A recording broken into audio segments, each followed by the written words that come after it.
Italy വഴി ഇനി ഇറാനിലേക്ക് കയറാമെന്ന ചിന്ത ഉപേക്ഷിക്കണമെന്ന് ആ രാജ്യം മുന്നറിയിപ്പ് നൽകിയതോടെ അമേരിക്ക പൂർണ്ണമായും ഒറ്റപ്പെട്ടു കഴിഞ്ഞു. യൂറോപ്പ് വഴി ഇനി പശ്ചിമേഷ്യയിലേക്ക് കടക്കാമെന്ന ചിന്ത ഇതോടെ അമേരിക്ക പൂർണ്ണമായും ഉപേക്ഷിച്ചുവെന്ന് പറയേണ്ടി വരും. നേരത്തെ സ്പെയിൻ, സ്വിറ്റ്സർലൻഡ് തുടങ്ങിയ രാജ്യങ്ങൾ അമേരിക്കൻ വിമാനങ്ങളെ വിലക്കിയിരുന്നു.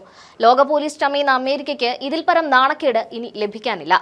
യൂറോപ്പിലെ രാജ്യങ്ങൾ ഇറാനെ സംരക്ഷിച്ചു നിർത്തുമ്പോൾ മറ്റ് പോംവഴികൾ തേടുകയാണ് ഇസ്രായേലും അമേരിക്കയും. US യുദ്ധവിമാനങ്ങൾക്ക് വ്യോമപരിധിയും സൈനിക താവളങ്ങളും നിഷേധിച്ച സ്പെയിനിന്റെ പാത പിന്തുടർന്നാണ് ഇറ്റലിയും രംഗത്തെത്തിയിരിക്കുന്നത്. സിസിലിയിലെ തന്ത്രപ്രധാനമായ സിഗോനെല്ല സൈനിക താവളത്തിൽ അമേരിക്കൻ ബോംബർ വിമാനങ്ങൾ ഇറങ്ങുന്നത് ഇറ്റലി വിലക്കിയതായി ഇറ്റാലിയൻ ദിനപത്രമായ കൊറിയർ ഡെല്ല സെറ റിപ്പോർട്ട് ചെയ്തിട്ടുണ്ട്. ഏതാനും ദിവസങ്ങൾക്ക് മുൻപ് നടന്ന സംഭവം അതീവ രഹസ്യമായാണ് ഇറ്റലി സൂക്ഷിച്ചിരിക്കുന്നത്. ഇറാൻ ലക്ഷ്യമാക്കി നീങ്ങുന്ന ചില US ബോംബർ വിമാനങ്ങൾ സിസിലിയിൽ ഇറങ്ങാൻ അനുമതി തേടിയിരുന്നു. എന്നാൽ വിമാനങ്ങൾ ആകാശത്തായിരിക്കെയാണ് അമേരിക്ക വിവരം ഇറ്റലിയെ അറിയിച്ചത്. ഔദ്യോഗികമായി അനുമതി തേടുകയോ ഇറ്റാലിയൻ സൈനിക നേതൃത്വവുമായി മുൻകൂട്ടി ചർച്ച ചെയ്യുകയോ ചെയ്യാതെയാണ് വിമാനങ്ങൾ എത്തിയത്. ചീഫ് ഓഫ് സ്റ്റാഫ് ലൂസിയാനോ പോർട്ടോലാനോ ആണ് പ്രതിരോധ മന്ത്രി ഗൈഡോ ക്രോസെറ്റയെ വിവരം അറിയിച്ചത്. ഇറ്റാലിയൻ സൈന്യം നടത്തിയ പരിശോധനയിൽ ഈ വിമാനങ്ങൾ ലോജിസ്റ്റിക്സ് ആവശ്യങ്ങൾക്കായല്ല, മറിച്ച് നേരിട്ടുള്ള യുദ്ധ നീക്കത്തിനായുള്ളതാണെന്ന് കണ്ടെത്തി. ഇത്തരമൊരു നീക്കം നിലവിലുള്ള ഉഭയകക്ഷി കരാറുകൾക്ക് പുറത്തായതിനാൽ അനുമതി നൽകാനാവില്ലെന്ന് ഇറ്റലി വ്യക്തമാക്കുകയായിരുന്നു. ഇതോടെ അമേരിക്കൻ യുദ്ധവിമാനങ്ങൾ തിരിച്ച് പറന്നിരിക്കുകയാണ്.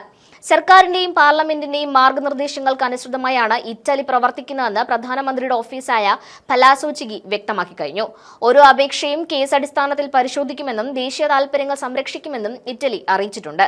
ഉഭയകക്ഷി കരാറുകളിൽ പെടാത്ത സൈനിക നീക്കങ്ങൾക്ക് പാർലമെന്റിന്റെ പ്രത്യേക അനുമതി വേണമെന്ന് പ്രതിരോധ മന്ത്രി ഗൈഡോ ക്രോസെറ്റോ വ്യക്തമാക്കിയതോടെ അമേരിക്ക പരുങ്ങലിലായി. കഴിഞ്ഞ ദിവസം സ്പെയിൻ തങ്ങളുടെ വ്യോമപരിധി അമേരിക്കൻ വിമാനങ്ങൾക്കായി അടച്ചിരുന്നു. ഇതിന് പിന്നാലെ ഇറ്റലി കൂടി കർശന നിലപാട് സ്വീകരിച്ചത് അമേരിക്കയെ ചൊടിപ്പിച്ചിട്ടുണ്ട്.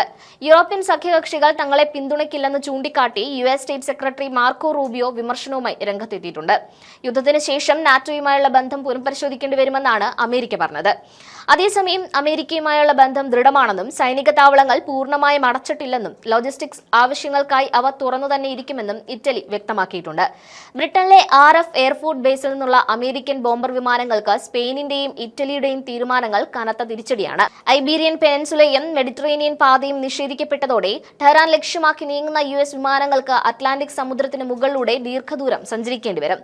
ഇത് യുദ്ധനീക്കങ്ങളുടെ വേഗത കുറയ്ക്കുകയും ഇന്ധന ചെലവ് ഗണ്യമായി വർദ്ധിപ്പിക്കുകയും ചെയ്യും. ഇതാണ് അമേരിക്കയെ വലയ്ക്കുന്ന ഘടകം.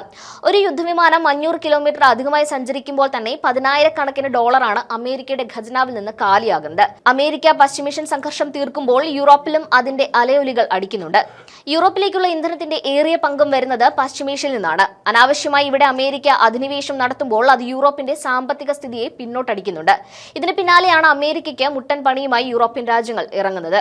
യൂറോപ്യൻ രാജ്യങ്ങൾ പിന്തുണ പിൻവലിക്കുകയോ നൽകാതിരിക്കുകയോ ചെയ്യുമ്പോൾ അത് അമേരിക്കയ്ക്ക് കനത്ത തിരിച്ചടിയാണ്. കാരണം ഇറാനിൽ നിന്ന് ആയിരക്കണക്കിന് മൈൽ അകലെയുള്ള അമേരിക്കയ്ക്ക് പൊരുതാൻ യൂറോപ്പിന്റെ വിളനിലയങ്ങൾ ആവശ്യമാണ്. ആ പ്രതീക്ഷയിൽ സൈനിക നീക്കം നടത്തുന്ന അമേരിക്കയെ യൂറോപ്പിന്റെ മണ്ണിൽ വിലക്കുമ്പോൾ അത് ഇറാൻ എന്ന രാജ്യത്തോട് യൂറോപ്പിനുള്ള കൂറുകൂടിയാണ് വ്യക്തമാക്കുന്നത്.